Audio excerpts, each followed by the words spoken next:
প্রিয় দর্শক, চ্যানেল 16-এ আপনাদের সবাইকে সাদর আমন্ত্রণ জানাচ্ছি। বাংলাদেশের রাজনৈতিক অবস্থা বর্তমানে কোনোভাবেই ভালো যাচ্ছে না। অর্থাৎ জুলাই আগস্ট বিপ্লবের সময় এনটি আওয়ামী লীগের যারা ছিলেন তাদের মধ্যে কিছুটা ঐক্য লক্ষ্য করা গেছিল, কিন্তু এখন সেই ঐক্যে ফাটল ধরেছে। প্রত্যেকে তার নিজের মতো করে কথা বলছে, কেউ কাউকে পছন্দ করছে না। অর্থাৎ সেই ঐক্য এখন আর নেই।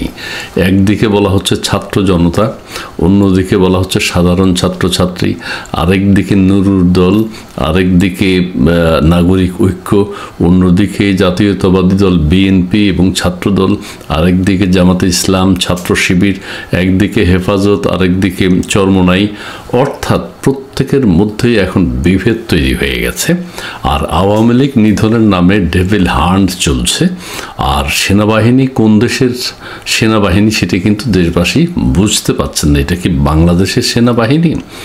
আর সেটি নিয়ে অনেকের কনফিউশন আছে। আরেকটি বিষয় হচ্ছে আমাদের নোবেল বিজয়ী ডক্টর মোহাম্মদ ইউনুস, তিনি কিন্তু পুরোপুরি নোবেল প্রাইজ শান্তি পুরস্কার পাননি। হাফ নোবেল বিজয়ী, শান্তি পুরস্কার বিজয়ী। অর্ধেক পেয়েছে গ্রামীণ ব্যাংক, অর্ধেক পেয়েছে প্রফেসর ডক্টর মোহাম্মদ ইউনুস।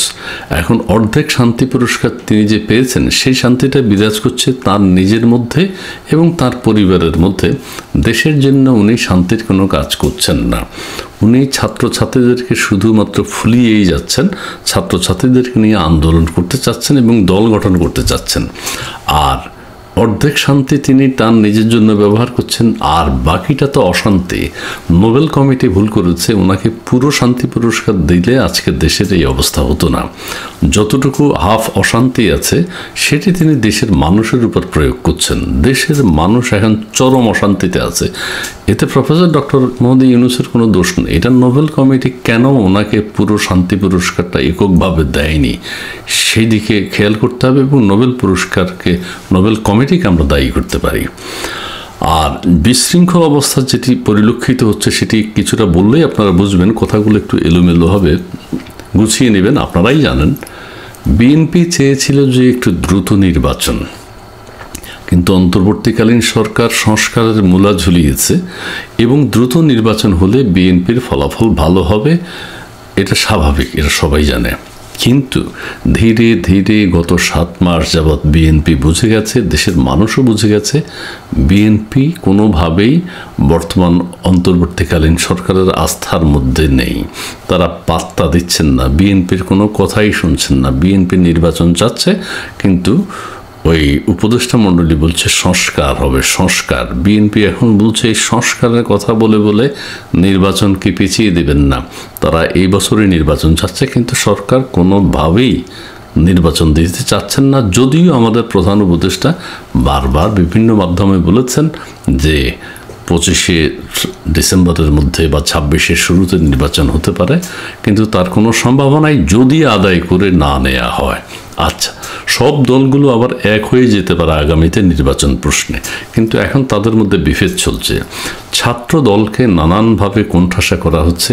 ছাত্র দল তাদের অ্যাক্টিভিটি ক্যাম্পাসে করতে পারছে না প্রপারলি। ছাত্র শিবির ছাত্র দলকে আক্রমণ করে কথা বলছে, বৈষম্য বিরোধীরা ছাত্র দলকে আক্রমণ করার কথা বলছে, ছাত্র দলকে প্রতিহত করতে চাচ্ছে। এটি এখন দৃশ্যমান। অর্থাৎ বৈষম্য বিরোধী আন্দোলনে ছাত্র দলের যে ভূমিকাটা ছিল সেটিকে এখন আর কেউ স্বীকার করে নিচ্ছে না। ছাত্র দলের অনেক কর্মীও মারা গেছে জুলাই আগস্ট বিপ্লবে। আচ্ছা, ছাত্র দল সেইভাবে এখন আর আত্মপ্রকাশ করতে পারছে না। কাজেই বিএনপি ছাত্র দল এখন এক ধরনের কোণঠাসা। এখন তারা যদি দ্রুত আন্দোলন তৈরি করতে পারে সরকারের বিরুদ্ধে, তাহলে তাদের অস্তিত্ব প্রমাণ পাবে দেশবাসী। কিন্তু তারা অস্তিত্বশীল কিনা এখন দেশের মানুষ এটি বুঝতে পারছেন না। আরেকটা কথা মাঝখানে একটু বলে রাখি, বৈষম্য বিরোধী ছাত্র আন্দোলনে যারা অতীতে জুলাই আগস্টের নেতৃত্ব দিয়েছে তারা কেউ কিন্তু ছাত্র ছিল না, অর্থাৎ রানিং ছাত্র ছিল না। তারা কিন্তু কেউ বেকার হোস্টেলে থাকে, কেউ চাকরির চেষ্টা করছে, কেউ না খেয়ে আছে, কিন্তু তারা ছাত্র নাম করে এই আন্দোলনটা সংগঠিত করেছে। আন্দোলন সংগঠিত করার পেছনে আরও অনেক কারণ আছে, সেটি আমি বললাম না, কিন্তু তারা কেউ ছাত্র ছিল না, নেতৃত্বে যারা ছিল। এক। আরেকটি হচ্ছে যে হেফাজতে ইসলাম কিন্তু এখন আলাদা। তারা কিন্তু আজকে বাইতুল মোকাররম মসজিদের সামনে আলটিমেটাম দিয়েছে, হেফাজতের যে 30, 23, 13 দফা সেটি মানতে হবে, সেটি বাস্তবায়ন করতে হবে। সেটি যদি বাস্তবায়ন করা হয় তাহলে বাংলাদেশ আফগানিস্তানের পথে পুরোপুরি চলে যাবে। এখন আফগানিস্তানে যাওয়ার পথে, কিন্তু 13 দফার ব্যাপারে তারা আলটিমেটাম দিয়েছে। সেটি যদি বাংলাদেশে বাস্তবায়িত হয়, তারা যেভাবে কথা বলেছে, তাহলে বাংলাদেশ আফগানিস্তান হয়ে যাবে এবং তারা সেটা চেষ্টা করবে। হেফাজত বর্তমান উপদেষ্টাকে তারা হুমকি দিয়েছে এবং হেফাজত আর জামাতে ইসলামের যে একটা ঐক্য হওয়ার কথা ছিল সেটি আপাতত দেখা যাচ্ছে না। হেফাজত একা চলতে যাচ্ছে এবং তারা তাদের কর্মসূচি বাস্তবায়ন করে ছাড়বে এবং সেই ক্ষেত্রে তারা আলটিমেটাম দিয়েছে। সেই ক্ষেত্রে তারা বলেছে যে সলিমুল্লাহ খান, তসলিমা নাসরিন এদের ফাঁসি টাসি বা অন্যান্য বিভিন্ন বিষয় বলেছে।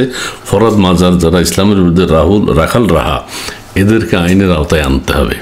অর্থাৎ তারা তাদের কর্মসূচি নিয়ে নামছে। অন্যদিকে জামাতে ইসলাম এবং ছাত্র শিবির, জামাতে ইসলাম এবং ছাত্র শিবিরের মধ্যেও কিন্তু এক ধরনের দ্বন্দ্ব দেখা দিয়েছে। কেন দ্বন্দ্ব দেখা দিয়েছে? ছাত্র শিবির বলতে চাচ্ছে যে তারাই জুলাই আগস্ট বিপ্লবের মাস্টার মাইন্ড। এটা বিভিন্নভাবে তারা প্রকাশ করেছে যে তারা মূল নেতৃত্বে ছিল এবং এই আন্দোলনে তাদের ব্যাপক অংশগ্রহণ ছিল।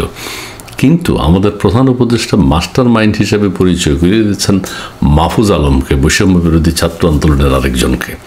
এইটা নিয়ে কিন্তু দ্বন্দ্ব আছে। ছাত্র শিবিরও হুমকি দিচ্ছে এখন বৈষম্য বিরোধীদেরকে। বৈষম্য বিরোধীরা এখন জামাতে ইসলাম এবং ছাত্র শিবিরকে কোণঠাসা করতে চাচ্ছে। সেটিও একটা বিভেদ হিসেবে দেখা দিচ্ছে, পরিলক্ষিত হচ্ছে। অন্যদিকে যে চরমোনাই এবং জামাতের মধ্যে একটা ঐক্য হওয়ার কথা ছিল, সেটাও আর হচ্ছে না। চরমোনাইয়ের আলাদা লক্ষ্য, হেফাজতে জামাতে ইসলামের আলাদা ভিন্ন লক্ষ্য, আকিদা। সো এদের মধ্যেও আর ঐক্য সম্ভব না। চরমোনাই চাচ্ছেন নিজে রাষ্ট্র গঠন করতে, হেফাজত চাচ্ছেন নিজে রাষ্ট্র গঠন করতে, রাষ্ট্র ক্ষমতায় যেতে। নাগরিক কমিটি চাচ্ছেন নিজে রাষ্ট্র গঠন করতে, রাষ্ট্র পরিচালনা করতে। বিএনপি চাচ্ছে বিএনপি রাষ্ট্র গঠন করতে। অর্থাৎ প্রত্যেকেই চাইবে ক্ষমতা যেতে, কিন্তু তাদের মধ্যে এখন অনৈক্য দেখা দিয়েছে এবং এটি কিন্তু বাংলাদেশের রাজনীতির জন্য একটা অশনি সংকেত, যেটি ঘটাচ্ছেন কিন্তু প্রফেসর ডক্টর মোহাম্মদ ইউনূসের নেতৃত্বে। অন্যদিকে আওয়ামী লীগ নিধনের নামে ছাত্রলীগ আওয়ামী লীগদেরকে অপারেশন ডেভিল হান্টের নামে তাদেরকে গ্রেপ্তার, নির্যাতন করা হচ্ছে, সেটি চলমান আছে। আওয়ামী লীগ এখন কার্যত দৃশ্যে নেই, তারা কোনো আন্দোলন বা কর্মসূচি করছে না। কিন্তু বিএনপি এক ধরনের হতাশায় ভুগছে, বিএনপির কর্মীরা হতাশায় ভুগছে। অন্যদিকে নাগরিক ঐক্য যে মাহমুদুর রহমান মান্না, তাদেরকে কিন্তু নানানভাবে অপমান করা হচ্ছে, এটি তারা দেখতে পাচ্ছেন। কর্নেল ওলি নানানভাবে অপমানিত হচ্ছেন কিন্তু প্রকাশ করছেন না। নুরুল হক নুরু, তারাও কিন্তু এখন আর আলোচনায় নেই, তারা নিজেরা চিৎকার করছে। অর্থাৎ কারোর মধ্যে এখন কোনোভাবে আর কোনো রকম ঐক্য সম্ভব না। আর আমাদের প্রফেসর ডক্টর মোহাম্মদ ইউনূস সাহেব, তিনি চাচ্ছেন ছাত্রদেরকে উৎসাহ দিয়ে প্রতি মুহূর্তে প্রতিক্ষণে বাংলাদেশে যে এত রাজনীতিবিদ আছে, বাংলাদেশে এত রাজনৈতিক দল আছে, তাদেরকে কোনোভাবে পাত্তা না দিয়ে এই ছাত্রদেরকে নিয়ে তিনি খেলা খেলতে চাচ্ছেন, রাজনৈতিক খেলা, এবং রাজনৈতিক দল তৈরি করতে চাচ্ছেন। তিনি ক্ষমতা চিরস্থায়ী করতে চাচ্ছেন, সেটিই আমরা দেখতে পাচ্ছি। কিন্তু এটি আদৌ বাংলাদেশে কখনোই সম্ভব নয়।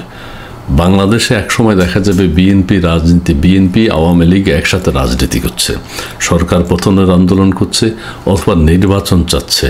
সেটি আমরা অদূর ভবিষ্যতে হয়তো দেখতে পাবো। আর তা যদি না হয়, বিএনপি ওয়ান সাইডেড এবং ইসলামী দলগুলো হয়তো কোনো কারণে এক ধরনের ঐক্যে চলে আসতে পারে। কিন্তু আবার বিশেষজ্ঞরা বলছেন জামাতে ইসলামের সাথে অন্যান্য ইসলামী দলগুলোর আকীদাগত একটা ব্যাপক পার্থক্য আছে, তারা কখনো একসাথে রাজনীতি করতে পারবে না। সেটি আমরা দেখতে পাচ্ছি এবং সেটিই দেখা যাচ্ছে, আগামীতে সেটিই ঘটতে যাচ্ছে। অন্যদিকে ভারতের বিরুদ্ধে নানান কথা বলে এই যে বৈষম্য বিরোধী ছাত্র আন্দোলন, এরা কিন্তু জনগণের দৃষ্টি অন্যদিকে ফিরাতে চায় এবং ফিরাচ্ছে, এবং পাকিস্তান সেই সুযোগটা নিচ্ছে। পাকিস্তান বাংলাদেশের ভিতরে ঢুকে ভারতের বিরুদ্ধে নানান ধরনের আন্দোলন সংগঠিত করতে চাচ্ছে, সেটিও বাংলাদেশের জন্য কিন্তু অশনি সংকেত। বাংলাদেশ কখনো বলা হয় যে অন্য পাকিস্তান ভারতের যুদ্ধক্ষেত্রে পরিণত হতে পারে, অর্থাৎ ওয়ার ফিল্ড বাংলাদেশ হতে পারে, সেটি আমরা চাই না। আমরা চাই বর্তমান অন্তর্বর্তীকালীন সরকার একটা সুষ্ঠু নির্বাচন দিয়ে দেশকে একটা স্থিতিশীল অবস্থায় ফিরিয়ে আনবে এবং একটা রাজনৈতিক দলের হাতে ক্ষমতা ছেড়ে দেবে, কিন্তু তারা সেটি কোনোভাবেই চাচ্ছে না। এটা হচ্ছে সাধারণ মানুষের দাবি। নির্বাচন দিন, দেশকে শান্ত করুন, মানুষের মধ্যে দেশের মধ্যে একটা স্থিতিশীলতা আনুন। কিন্তু বর্তমান অন্তর্বর্তীকালীন সরকার দেশটাকে ধ্বংসের শেষ প্রান্তে নিয়ে যাচ্ছে, কিন্তু এটা হতে পারে না এবং হবে না। আগামীতে দেশের যে কোনো সরকারই পরিবর্তনশীল, কিন্তু এই সরকার 111 সরকার থেকে তো কঠিন সরকার না। 111-এর সরকার যে দাপট দেখিয়েছে, এই সরকার অত্যন্ত দুর্বল একটি সরকার। এই সরকার, আবারও বলছি, খুবই দুর্বল একটি সরকার। তারা সাঁড়াশি অভিযান করছে সেনাবাহিনীর সমর্থন নিয়ে। সেনাবাহিনী তো বাংলাদেশের সেনাবাহিনী না, আগেই বলেছি। সেই সমর্থন, সেই অবস্থান বেশি দিন টিকতে পারে না। আন্তর্জাতিক চাপ থাকবে, কাজেই একটা আশু পরিবর্তন বাংলাদেশে হবেই হবে। ধন্যবাদ।